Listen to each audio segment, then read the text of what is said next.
शीर्षक: मोमो और जादुई जूता। एक घने जंगल के पास एक छोटा सा गांव था जहां एक गोल मटोल और प्यारा खरगोश रहता था। नाम था मोमो। मोमो बहुत दयालु और मददगार था, लेकिन दूसरे जानवरों से अलग।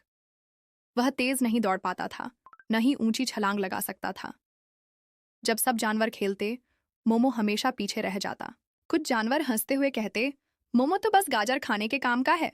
लेकिन मोमो को गुस्सा नहीं आता था। उसका दिल बहुत बड़ा था। वह सबकी मदद करता, सबकी बातें सुनता और हमेशा मुस्कुराता रहता। एक दिन जंगल में सब जानवर पिकनिक मनाने गए। सूरज चमक रहा था, हर कोई खुश था। तभी अचानक काले बादल छा गए और जोरदार आंधी चलने लगी।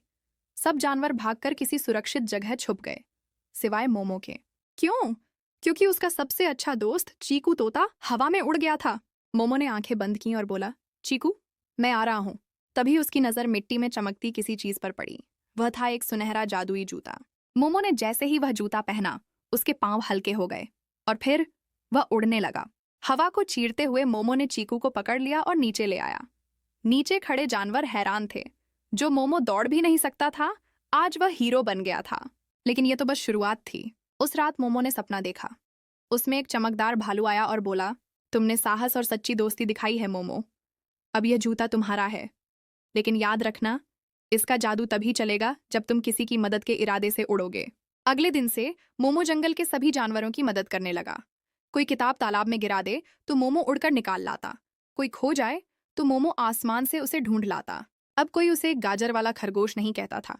सब प्यार से उसे उड़ता मोमो कहते थे। एक दिन जूता पुराना हो गया और टूटने लगा। मोमो उदास हो गया। तभी चीकू उसके पास आया और बोला, मोमो, असली जादू तुम्हारे दिल में है। जूता तो बस एक जरिया था। मोमो मुस्कुराया, क्योंकि अब उसे समझ आ गया था, सच्चा जादू किसी चीज में नहीं, बल्कि हमारी नीयत और दिल की अच्छाई में होता है। सीख, मॉरल: सच्चा जादू हमारे दिल की अच्छाई, साहस और दूसरों की मदद करने की भावना में होता है।